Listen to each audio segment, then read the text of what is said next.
Hello and welcome to Haverin About, a father-daughter podcast all about healthcare technology and the business of selling into it. And today we have a very exciting guest. We have Andrew Tsang, who is one of Dad, you have a Substack bestie now. Andrew's a very interesting writer.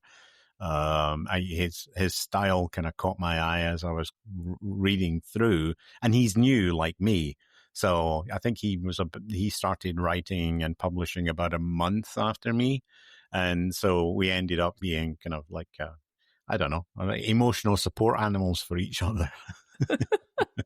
Well, this conversation was fascinating. We covered everything from just everything when it comes to healthcare. If you think about this 4.9 trillion with a trillion dollar industry that we work in, how it goes from that 4.9 trillion all the way down to, as I mentioned in the podcast, a $22,000 a year janitor. Mm-hmm. And all of the loops and twists and turns and squeezes that it takes to get there. So I hope you all enjoy. As we said, Andrew is on Substack, as is Dad. And all of the links for everything that we discuss in today's program is in the description. As always, reviews, comments, likes, all of those good things always help us a lot in order to increase the reach of all the wonderful things that we talk about and share them with more and more people. And so with that said, please enjoy our special guest for today, Andrew Tsang. The impetus for this conversation with Andrew today is actually one of his most recent articles, and I'll make sure that we put a link in the description and up here on the screen for you to be able to find that, particularly about what I'll call the macro of the healthcare business, i.e. what is the big landscape all the way up to the US economy level. Because I think understanding that and helps to inform you about where you sit inside the healthcare economy. So Andrew is going to sort of help us through with a little bit about that. So welcome, Andrew, and thank you very much for joining us today. I know you're a fan of the podcast, so thank you. You need to sort of be getting your merch on our store so that you can send me some swag. You can really show your fandom. All right. Yeah, thank you so much, Stuart, for having me on, and I'm so glad to join you and Bethany here.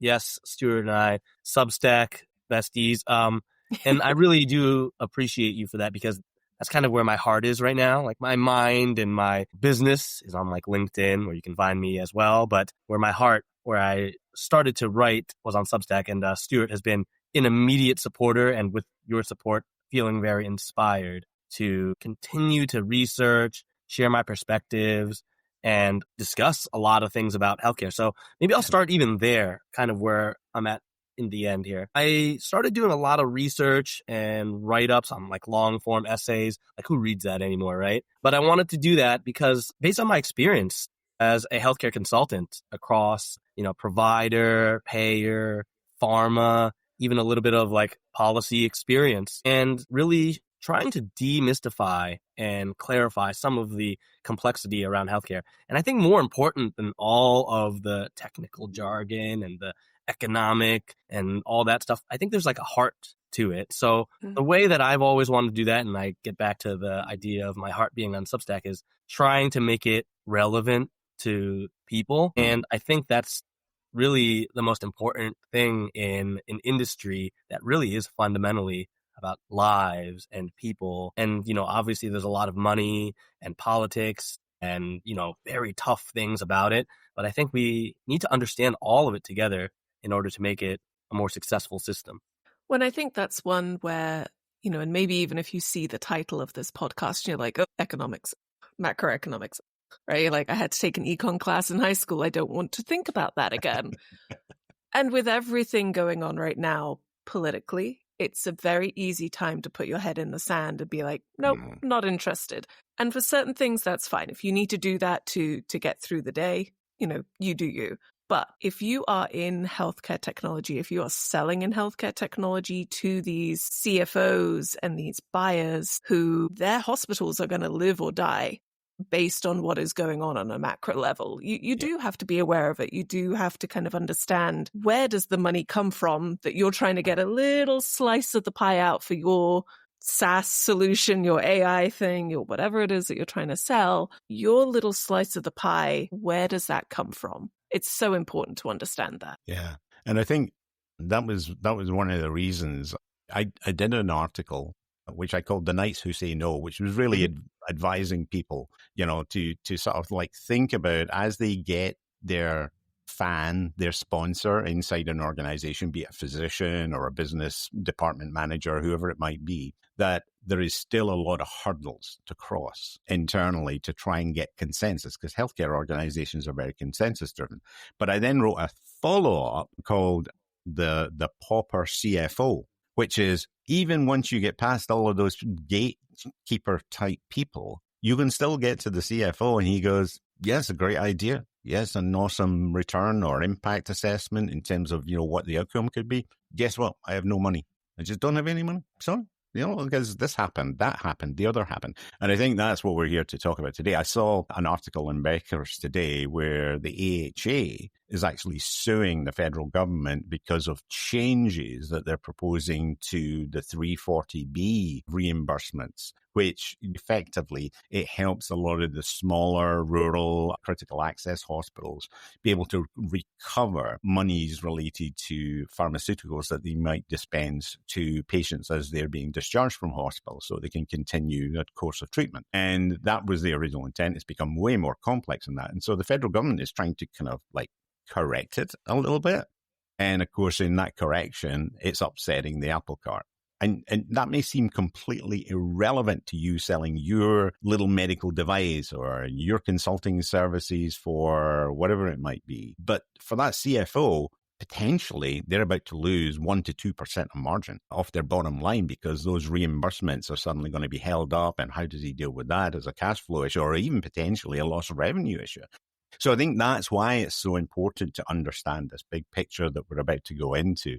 So now I've plugged my Substack. Why don't you tell us a little bit about the analysis you did and the genesis for you creating this article? Because it is absolutely fascinating. The methodology you use to try and illustrate to people what is. Well, I'll let you describe it. Yeah. I mean, well, first of all, I enjoyed your article, and that's how I knew it is a kindred spirit, because I agree. When you're inside the walls of a health system, it's completely different. You're inside the castle, right? To Bethany's point too, it's very easy to be so caught up in just like palace intrigue or whatever. It's hard to understand the macro scale, the fiefdoms and the kingdoms outside the castle. And one thing that really draws me to it, having been a consultant, I've been in a lot of different castles, right? I might be on one side of the fence in a provider organization trying to maximize billing, right? And let's get more revenue. And then I might go to the payer and then like figure out ways to do utilization management and cost containment.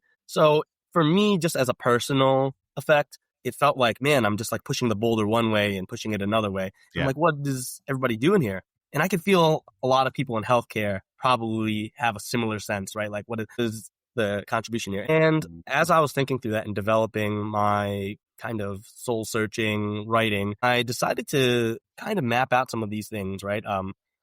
One, I really looked at one thing at a time. Like, initially, maybe I started looking at how does employer money go to like the hospitals? Mm-hmm. Maybe I looked at how different government programs then ultimately provide funding for health systems for like safety net funding and different things like that, and all the cross subsidization economic mechanisms behind that. But that's boring stuff. Anyways, really what I wanted to do was take all that really complex stuff and then like put it into like a really clear way. Well, the funny thing about the US healthcare system is it's obviously not clear. And in the illustration that I ended up doing, it's painfully so. So just to talk a real quick thing about my methodology, and won't bore you with the facts, but I made this thing and I looked at it and I was like, what is this thing? It's so tangled up. It looked really like a knot, and that really summed up US healthcare well.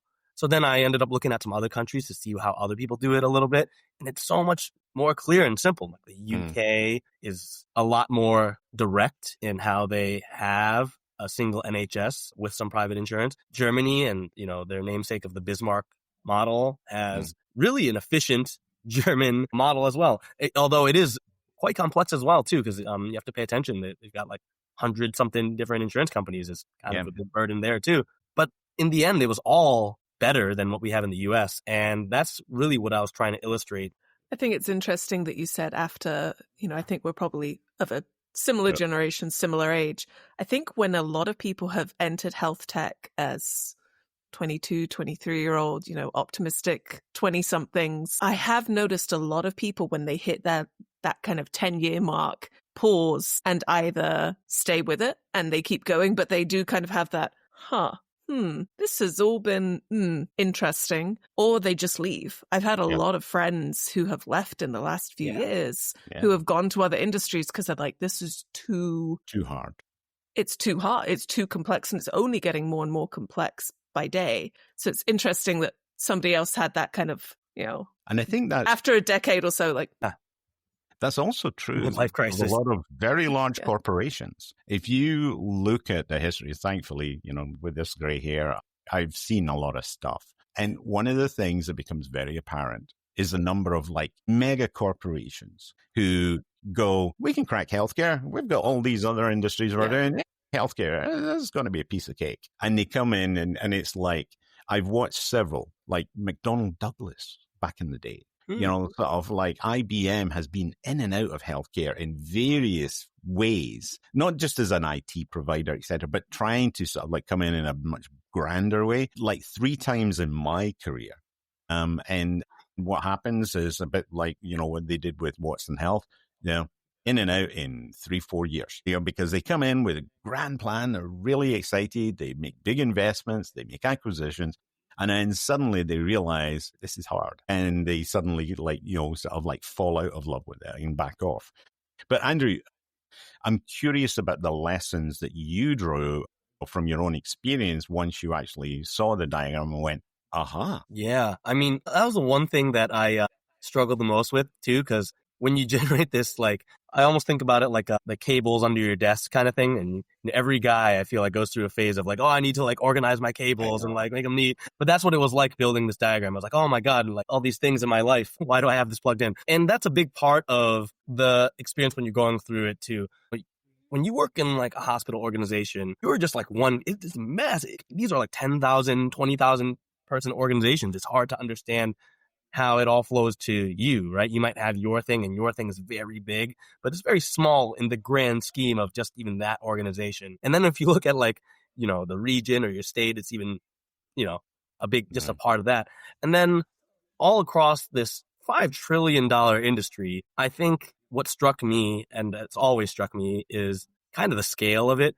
I'll kind of do just an aside here. Originally, I tried to write it up like, Carl Sagan's like pale blue dot, like, oh yeah, in this like flow is like, all these claims getting denied. And in this flow is like, where metformin was being prescribed, right? Like, and some of that is true. So you can get really lost in it. And what's nice about it is like a piece of art, like a Rothko or something. The more you look at it, the more things you kind of see. And I love how you actually took inspiration from an actual piece of art to title this. So do you maybe want to explain a little bit about that? Because I think now that people have seen the diagram, and we'll be drilling back into it in a few seconds, but talk a little bit about the piece of art that inspired you to then name this creation you have made. Yeah. So I'm a big fan of when I do like AI generated stuff, I try to like make it like more artistic. I was thinking about different like artists and stuff, and I was inspired by, I think, this scientist, Ernst Haeckel. I don't know if I'm saying that last name right, who did these really detailed scientific drawings of, different life forms in like the 1920s and something like that. And I think that's kind of what is representative of it. There's like this organic activity kind of happening in the U.S. healthcare system. People are like, why is it designed so poorly? I feel like it kind of arose organically in a very crude way. And then we also sew it together, almost like this Frankenstein. Maybe it was like Halloween when I wrote it, so I was inspired by that too. But no, but you're totally correct, because if you look at the more you study the U.S. healthcare system, and you look back, and we always should learn lessons from history. As you look back at, well, where does this come from? This piece come from? Where's the legislation behind that piece? Why did that go that way? And if you start to unpick all of those threads, and as you say, I mean, almost like do an autopsy on it, you start to understand the nature of it. So I honestly thought that pen and ink drawing as inspiration for you to then name this your diagram, I thought was inspirational. Do you want to share what that name was? Oh yeah, an abominable creature. Yeah, which I thought was, yeah, like I said, a little Frankensteinish, but and then the tentacles, right? So it all kind of like flowed together there. If you'd like to support us a bit more directly, we'd love to have you as a paid subscriber over on the Substack. Or you can buy us a coffee on Ko-Fi to help cover some of the technical costs of keeping this podcast running. Links are in the description. Now, back to the show. Yeah, it is fascinating. If you look at one thread, I love some of the insight that you had about the fact that, there's taxpayers is where a big chunk of this starts, but then also individuals and families. And I'm like, but wait, I am both of those things.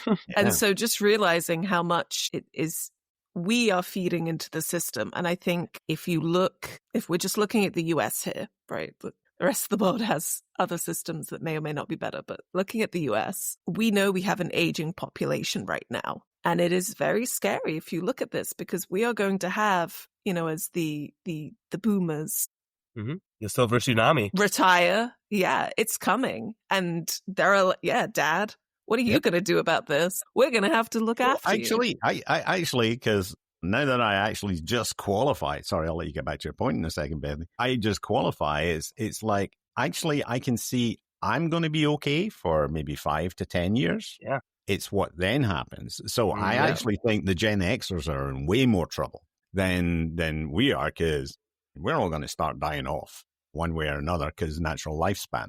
But, I think that for a lot of people coming down the pike more rapidly, the people that are in their 50s, that's the generation I feel concerned for. I mean, people you and Andrew's age have got time to revolutionize our society and change it and do all the things that we've failed to do for hundreds of years. But never mind, you can live with optimism and aspiration.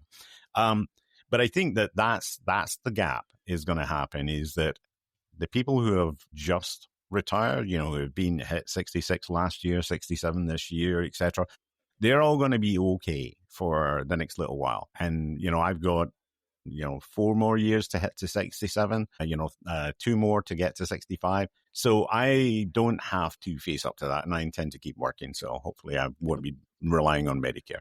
Look, my ophthalmologist told me the other month, I went for my annual, get the prescription to get the new glasses. And I was like, well, my granny has macular degeneration. She's like practically blind. He's like, how old is she? It's like, oh, like 95, like in her 90s. And he's like, oh, you're going to have like robot eyes by the time you're 95. It's fine. Don't do anything. You don't need to do anything about it. I was like, oh, okay. So the doctors seem to think that we'll all just have robot parts. We'll be fine. Those will be cheap. Someone will pay for them. It's fine. Yeah, somebody. Fueled by optimism here.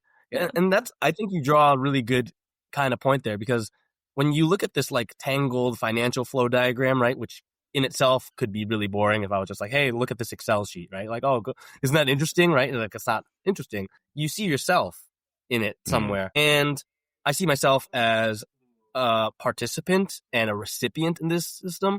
I see myself as a contributor in the system. Like you said, I pay taxes. I got a job, and guess what? My job takes money out of my paycheck to pay for this. Right? They got to pay Medicare taxes. They got to pay payroll taxes. They have an employer premium that's tax deductible, so good for them. But that's money that could have went to me instead, but that didn't. Then I got to pay out of my pocket, and I got to pay my taxes. And by the way, just for anyone listening, I'm not an anti-tax person. What I'm trying to say, though, is that you don't even realize how much you are part of this, feeding into this beast in a lot of ways. And then more importantly, if you work in healthcare and you're selling a solution or you're working with a client, and healthcare is, obviously, the stats, 20% of GDP, blah, blah, blah. All your customers and clients are recipients of this as well in some form or another, and in a very difficult way, right? I don't know about you guys, but luckily, I think this podcast is for insiders. I don't see a lot of my customers lush with money right now. Like, it is tight out there. It is tough.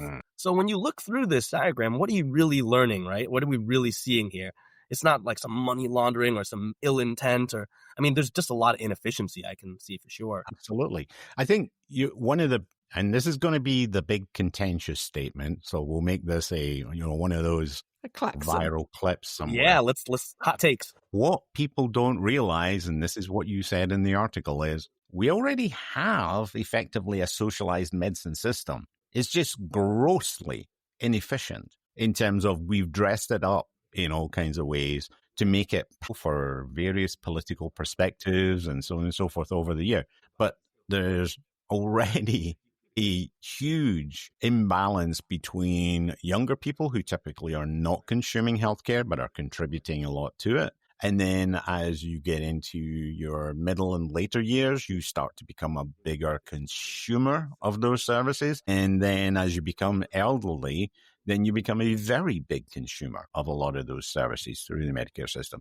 And so the challenge is we've dressed it up in all kinds of ways. We've made money flow in multiple ways. And as you just pointed out, the healthcare industry is in your pockets multiple times, both through direct taxation, through the direct pays that you make in your deductible payments and your out-of-pockets and whatever you're doing with that nice little bit of tax-free cash that you get from your FSA, you're paying all of that money out into the system in addition to your taxes and in addition to this and so on and so forth. So I think that really was one of the sort of real contentious things, because when you did the comparison with UK and Germany, why don't you talk about that? Yeah, I mean, I'll throw it out there too. Just, I want to hit on this kind of silver tsunami point we were building towards as well, because I think that's extremely relevant. Well, for one, in the US, every single day, there's 10,000 new Medicare enrollees. And 10,000 people are eligible for Medicare. They're turning 65 every day. So that's like 360,000 new Medicare members every year, right? And yeah, they're going to need things like more complex care, long-term care. And I'll tie this back to the point that you just asked about with other countries. Look at Germany. They literally have a tax that goes, nope, this is going right to long-term care. It's very clear and apparent. Everyone, employers and employees, they pay their piece for, their healthcare, their mandatory healthcare contributions. And they know that there's a tax that goes right to long-term care, and that's how they spend it. In the US, it's bizarre. So you have to think about it, right? Imagine if you're a vendor who's like running a nursing home or retirement home or something like that, right? And you're like, Medicaid cuts. What is that? That's not me. What my diagram really shows is that we're all connected. It turns out that Medicaid, like 22% of it feeds nursing homes, right? So when you hear about this, the One Big Beautiful Bill Act and the Medicaid cuts, you have to know that this is going to impact seniors too. It wasn't just all the work requirements and the undocumented immigrants. It's all connected. And I find it both, I guess, in the way beautiful, because it's like, hey, look, we are all connected. We're all in this together. There's so much of healthcare that's like me versus you. And I know in other countries, it's probably like that too. But at least when I look at other countries, right, like Germany, which we just mentioned, or we looked at how, like, even in the UK, I think they manage a lot of public health very provincially. In the US, it's not like that at all. Like, we've got like, you're on your own, taking care of like social determinants or doing some public health stuff. It's very complicated here that we never really figured out. Yeah, and don't get me started on mental health. I think that, I started my life as a psychiatric nurse, and I was a community psychiatric nurse out in my little car, going and visiting patients around the community, keeping them supported out there, and, giving them their kind of weekly medication injections to try and keep them stabilized on long term. And that was, something that was handled relatively well there. We know here in the US, mental health care is abysmally funded and organized. And many charities try to fill the gap to be able to, assist there.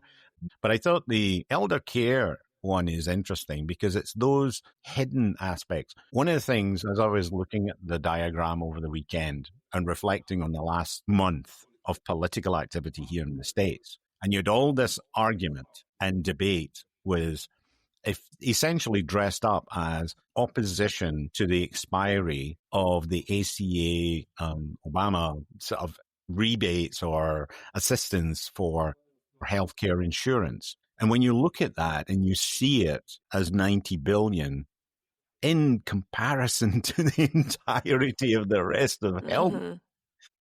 But is there more you'd like? Because I was going to move on to, well, how can people practically use these insights in their tiny little narrow focus of trying to engage with a healthcare abominable creature to look for their commercial opportunities? Do you want to talk a little bit about how you can use this diagram to gain perspective from your perspective, whatever it might be? I'll tell you right now, and you're right, like aside from this academic stargazing marvel that it is the $5 trillion healthcare system, I mean, that number is incomprehensible, right? I might as well be like, oh, it's the size of Jupiter. And you're like, yeah, Jupiter's huge. I have no idea what that means relative to my life. Yeah.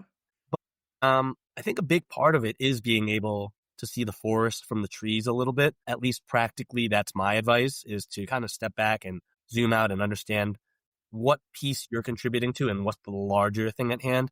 I think it doesn't hurt to, stay on top of the news and know a little bit of history. That gives you a lot of credibility in this industry. To your point, though, I know a lot of, at least when I was like a 20-something out of college, I was like, oh, healthcare just hasn't had a smart guy like me fix this. Like, if I just got programming to this thing, it would solve it. If I made an app, don't worry, we got this, right? There is no shortage of hubris in healthcare, believe me. Exactly.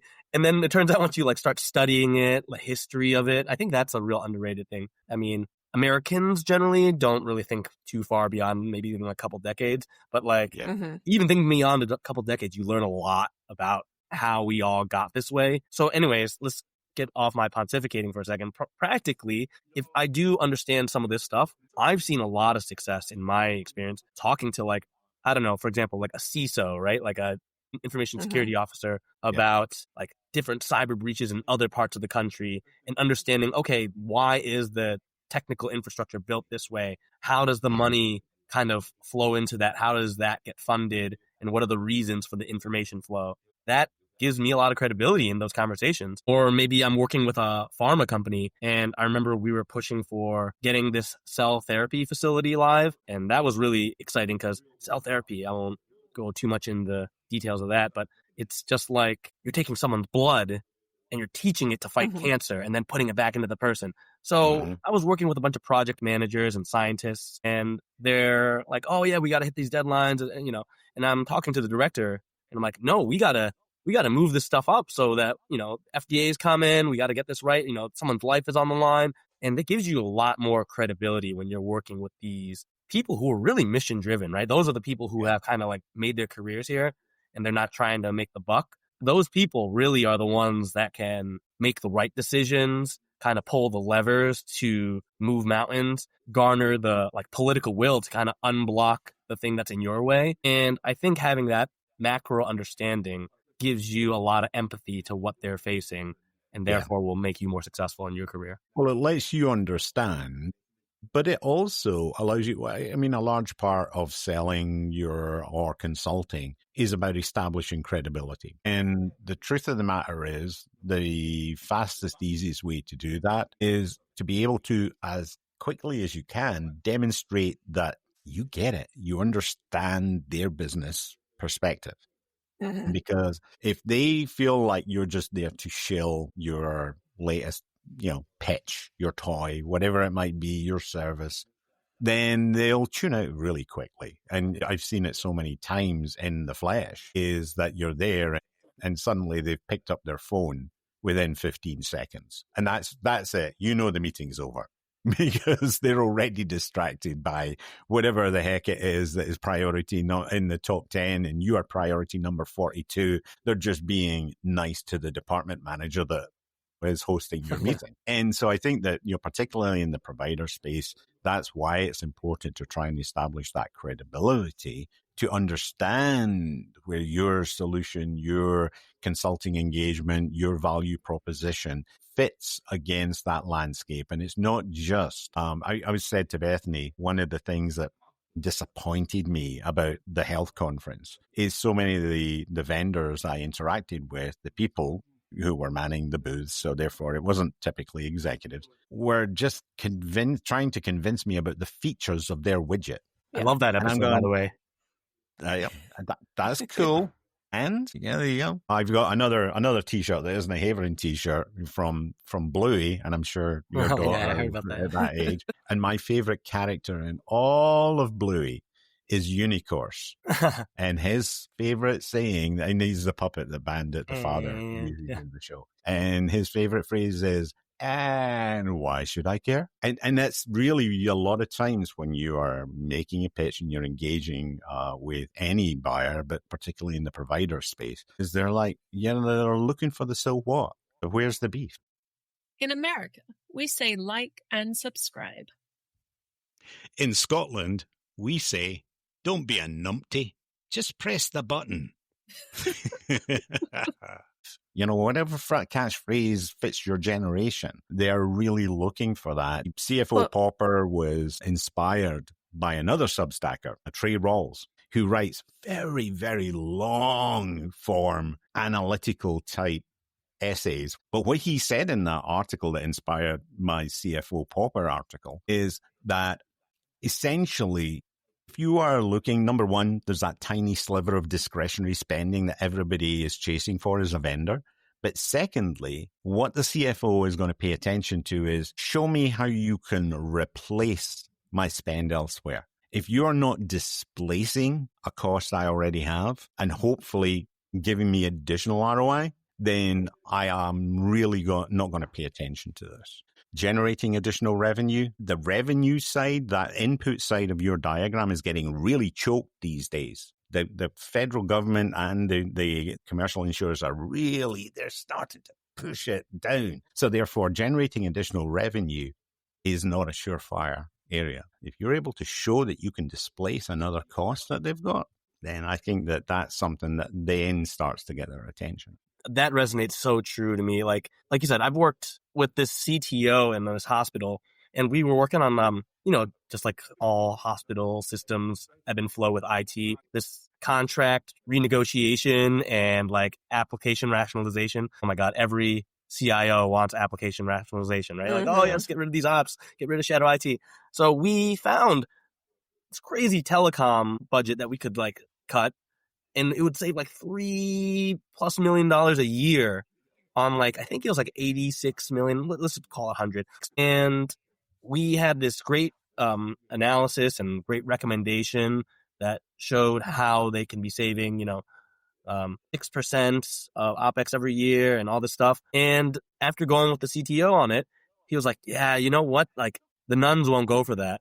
And I was like, what? What do you mean? Like, I'm wearing my suit. I feel flashy. I'm like, what do you mean? Like, no, the nuns on the board who are the fiduciary, responsible people for the health system. And not only just like the money, they really need to know about the margin. They need to know, are you creating interruptions of service? Are there going to be any,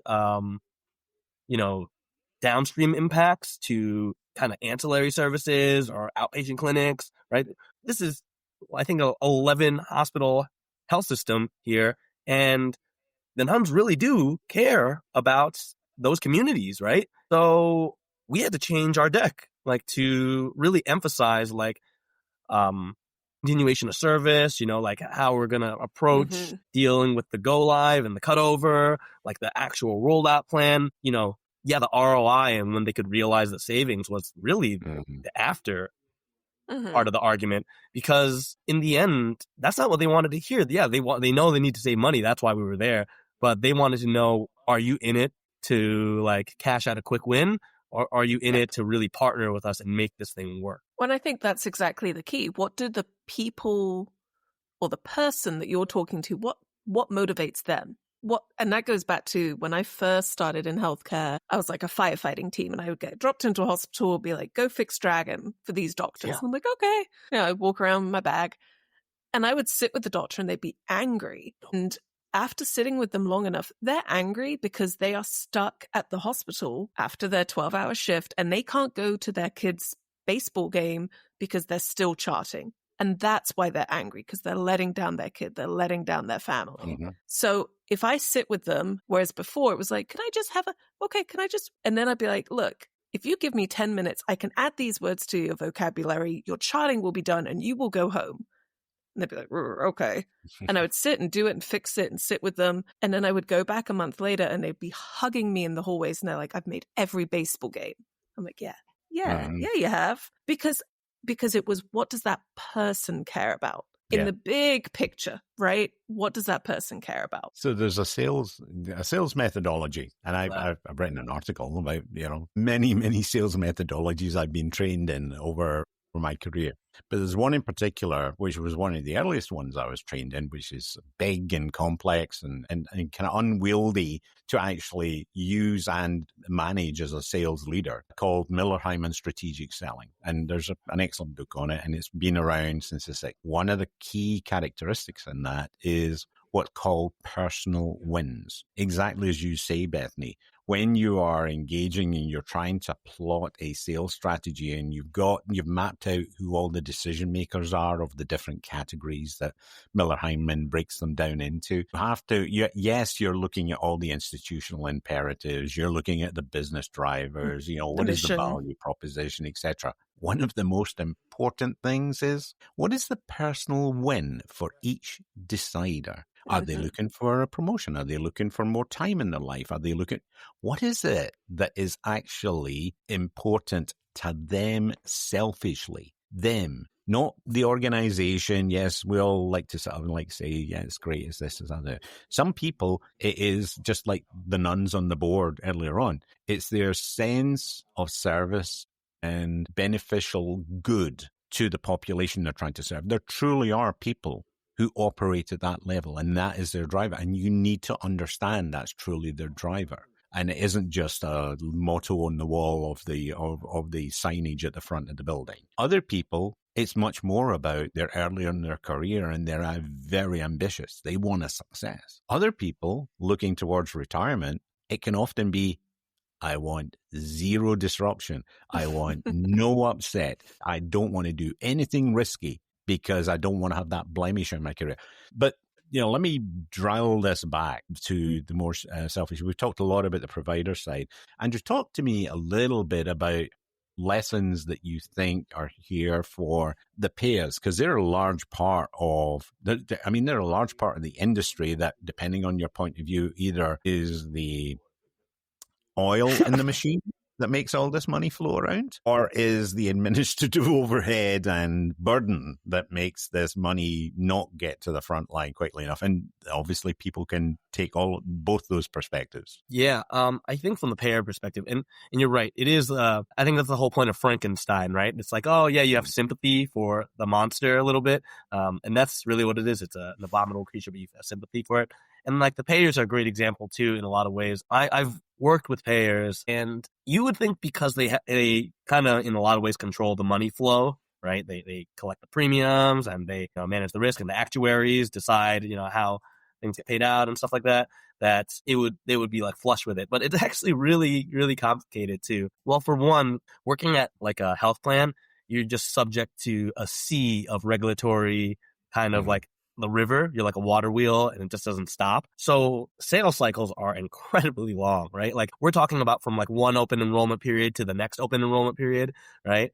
So AEP, things like that. And it's really funny because like all the product design, all the benefits design happens like months, like in the year in advance. So you might have a whole like 18-month sales cycle before your thing even gets like believed to be folded into one of their products, which then needs to be implemented and then go through like all this marketing, legal, benefit design, all this operations work that takes probably like another whole year because everybody's already preparing for like just this upcoming enrollment cycle. So you're not even going to make a product available to your market until like a year and a half from now. And then after that is when, members and beneficiaries actually start to reap the benefits of that. And the ROI on those things has like a real long tail as well. So like if you're a payer, I've seen a lot of health tech companies kissed a lot of frogs, let's put it that way, where they're like, oh yeah, we'll just sell to like United and Aetna's talk to us. Mhm. I'm like, okay, good luck, guys. and You're going to have some runway. it'll all just flow out from there. Yeah, Yeah, I'm like,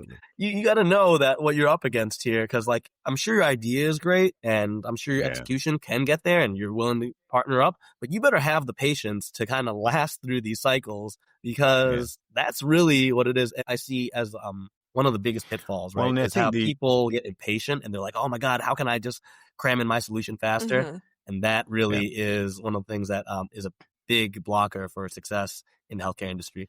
And this is one of those things whereby there's all kinds of innovation where I've been approached about, a founder, an early stage organization where the concept is I have got this, whatever it is, an app, widget, gadget, whatever it might be, that I know from personal experience because either a parent or somebody I care and love has been afflicted by this.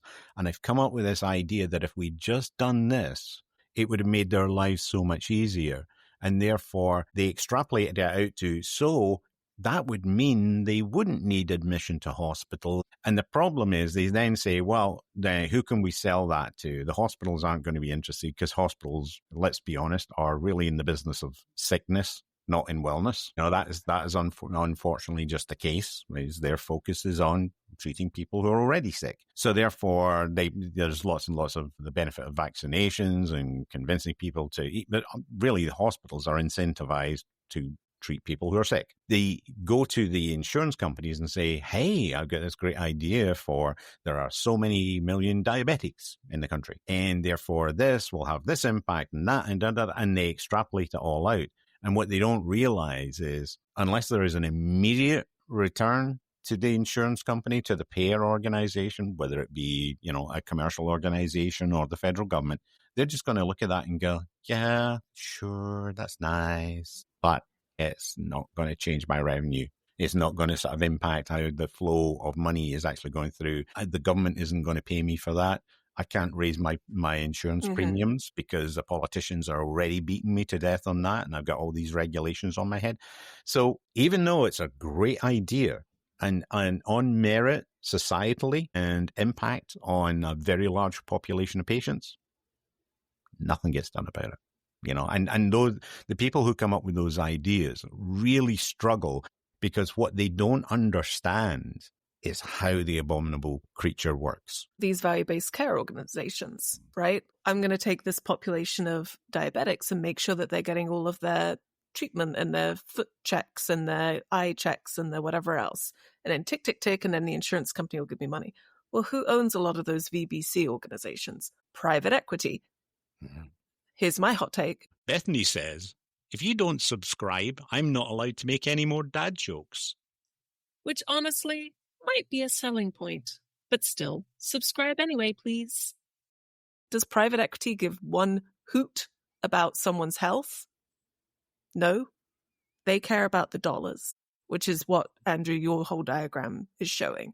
How do I get more of those dollars from the federal government, from these payers to, bump up my investments? And what's sad is I've done so many of these like investment consulting calls with these people, and most of them are willing to learn and listen. And some of them get so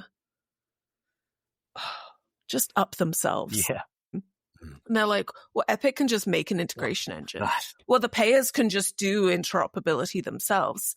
Why wouldn't they expand to blah, blah, blah? And it's like, okay, let's take some steps back. And so it's interesting to look at your diagram and figure out, where is this money going to? How much of this money, when you get to hospital services or something, right?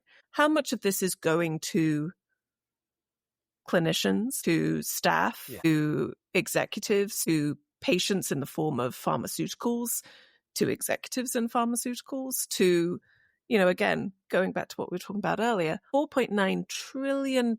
But at the end of the day, because I was looking at the job postings for my local hospital just this morning, someone is getting paid $22,000 to be a full-time janitor. Yeah. From $4.9 trillion. Now, I live in a low cost of living area. $22,000 is still a very, very small amount to live on. You cannot live on that. Yeah. It's crazy to me how we, I guess, collectively as a society value some of this work too, right? Especially even, I'll just riff off your example, like the janitor. That's really important job too, right? Like, facility cleanliness. Florence Nightingale figured out. Yeah. Yeah. It's crazy. I mean, but that's the thing. And that's where I think really the broader theme kind of lies together. And I'm guilty of this, right? I'm a management consultant, right? What do I do? But the whole thing too with this is like everybody thinks they're all separate pieces, right? Like, oh yeah, if I just strip out this part, like private equity, or if I like just bolt on this new like acquisition or something like that, they're not fungible pieces. They're all like together. And even like the small role of like custodial, for like a healthcare organization, right? That's a really critical role. And to see how we kind of commoditize that with really a low rate, it's kind of crazy to think about how collectively we really don't value like proper healthcare, and we value the money behind healthcare a lot more. And then we also spend a lot of money on just overall the system. So it's kind of bizarre how we really have it kind of backwards, right? None of the outcomes related to improving human life are a direct result of all this spending and financial maneuvering. So 2002, I moved from the UK, where I had spent 10 years working in the NHS and 10 years selling to the NHS, and with various propositions, mostly technology driven, but sort of trying to understand. And I'd also spent a period of time not only on the national board of the Royal College of Nursing, so I got access to some of that policy experience very early on in my career, and I got exposed to all of that in terms of that system, which is a very, very administratively lean system. And I moved here to the US. And of course, I had never been a consumer of the US healthcare system. So I arrived and they asked me to choose my benefits, and I did. Blah, blah, blah. What became very obvious to me as soon as I started engaging with the system just to get your normal annual healthcare stuff was suddenly how bureaucratic it was. And then the longer I've been here, as I've been through the complexities of my healthcare challenges in the last couple of years, as we've dealt with my sons, as we've dealt with Bethany and the birth of our granddaughter in the middle of COVID, etc., you come to realize how much arbitrage, bullshit, and administrative overhead there is just in playing the game, the dance. Immediately before joining my current employer, I worked for a company called Craneware.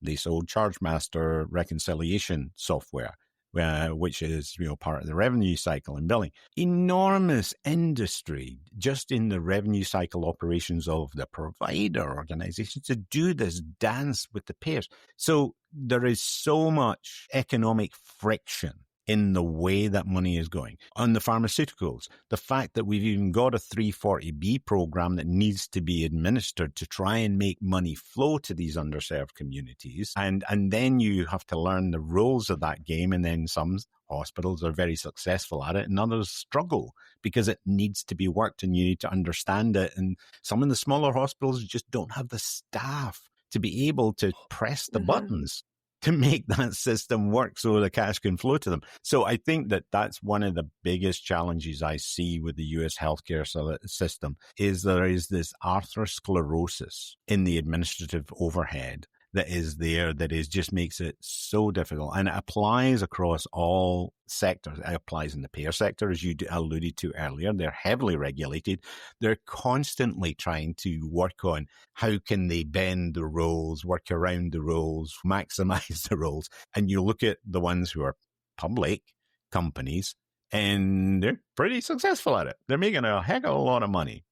On the provider side, they've got this arbitrage they need to dance there. On the R&D and pharma side and the medical innovation side, they have huge overheads with the FDA trying to jump through the hoops there. And then again, as they introduce products in, whether it be new pharmaceuticals, like, we've just had this wave around the GLP-1s, over the last 3-4 years. That's a class of drugs that was like a novelty 4 years ago. a complete novelty. And now you've got people demanding it, and advertisements on TV. Don't get me started on that. That's one of the things that I just don't understand in this country, is the way that the pharma companies You can know, go direct. fact about that, you actually spend more time watching ads about pharma companies than spending time with your GP. So, Look, there's a tentacle we can pull out. Let's just make it illegal to have pharmaceutical ads on Instagram and television news, television stations. And then we've just stripped out like a couple $100 million at the very least, probably a lot more than that. well, yeah, a lot more than that, I'm sure. Yeah. Let's just Well, pull there's a that call whole to thread out. action. If our audience would like to let us know, If what you're do a you federal think? policy maker, If you're here in the United States, what's your opinion about these medication and pharmaceutical adverts that you see on TV for specific drugs? I think, Eli Lilly saying, hey, we're awesome and we're curing cancer. Sure, fine. Everybody's allowed a corporate advert. But if it's a specific targeted drug aimed at trying to influence people to go and ask their doctor for it, what do you think about that kind of advertising? Let us know in the comments, please. But any closing thoughts you've got as you reflect on the diagram and the points we've made, particularly for our audience as they consider, how they grow their knowledge and skills going forward? Well, it's funny. I enjoyed this conversation too, because I could riff on like the moral pontificating of the healthcare ecosystem all day. And that's what we do, right? Substack, LinkedIn, and things like that. But yeah, I guess maybe the way I like to think about it too, my initial reaction to looking at this massive diagram, I was going to go cheesy and say like, look how we're all connected to each other. I think if I just wrote that would have been truly how I felt, but I don't think it would have gotten across. But really, I think that is true too, because we had this sprawling conversation about everything from ads and IT and ambulatory surgery centers closing and nuns. And it all was related because this is such a huge amount of our economy, of our lives, really the beginning, end, and hopefully we get through a good middle of it with this too. And really all the people that are involved. So maybe the thing I'd like to close with, just as a Pollyanna-ish kind of naive thing to say, is try to remember the bigger picture, right? Everything that we're part of, there were decisions that were made in this kind of diagram. We all collectively take part in this diagram. We make these decisions. We vote for these representatives. We, patronize these businesses. We, spend our dollars in these places, and we utilize healthcare in ways that we might not even be aware of. So even though that's an unconscious decision, I think it's really important to think about the bigger scope of things and hopefully, make this system a little bit more palatable, make it something that we can kind of overcome and make better, because otherwise it seems a little hopeless. So that's always been my goal, is to make it clearer, less complex, and hopefully create some optimism that we can get through this.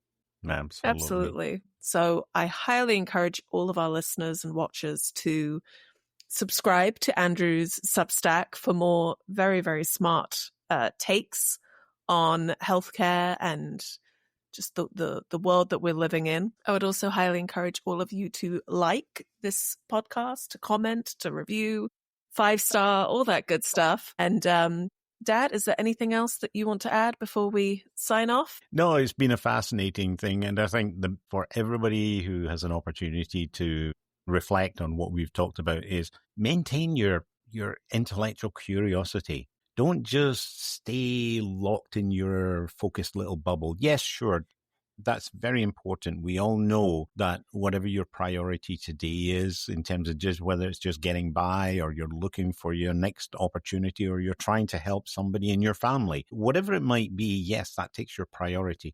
But open up your mind to understanding more of this business. I talk about horizon scanning a lot, which is you shift your focus from this horizon that's very close to you, the thing that is most important right now, that needs your attention, but then lift your eyes, look to the horizon. But Andrew, thank you very much for joining us. We've thoroughly enjoyed this conversation. Thank you guys for having me. So glad to meet with you all.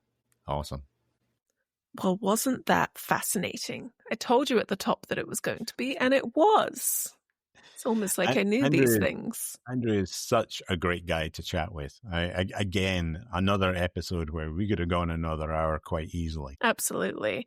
I think what was really interesting to me was just the reinforcement of, yes, you need to know your tool, your product, whatever it is that you're selling, and you need to know your company, and you need to know the place and the space where your company plays. But if you are selling to, whether it's a hospital or an ASC or a clinic or really anywhere in healthcare, you need to understand the broader place that organization sits in, the broader things that their executives are considering and thinking about and having to be aware of.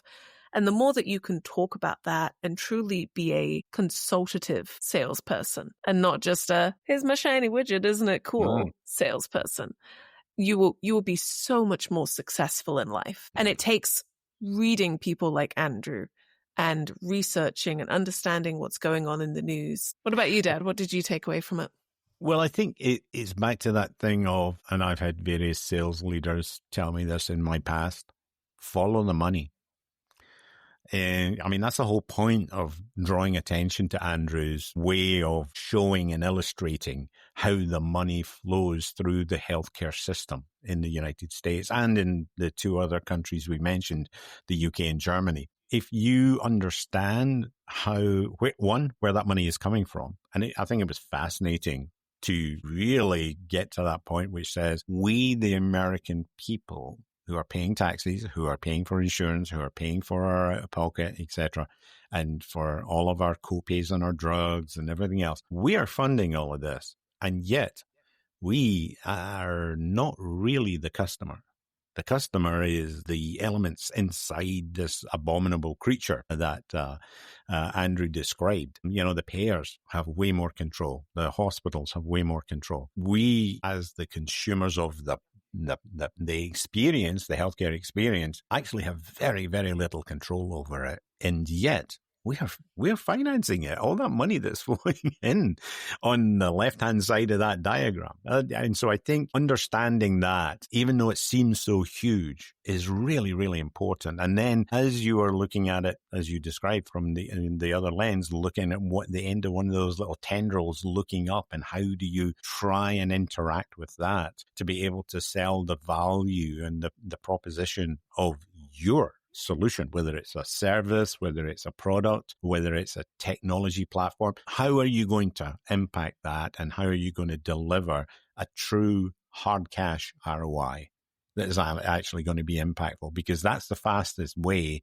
to being able to achieve a sale. I mean, if you've got something that is a soft impact, yes, you can be successful, but it's going to be so much harder, because you're fighting against the mess and mesh of these tentacles of this abominable creature. So no, I thought it was a great conversation to have, and it's all about being educated about the business of healthcare and understanding that. And with that, I would like to thank our visitors for listening. Please like, subscribe. Please visit the Haverin About store and buy yourself some nice merch to support us. We would really appreciate that. But until the next time, keep Haverin.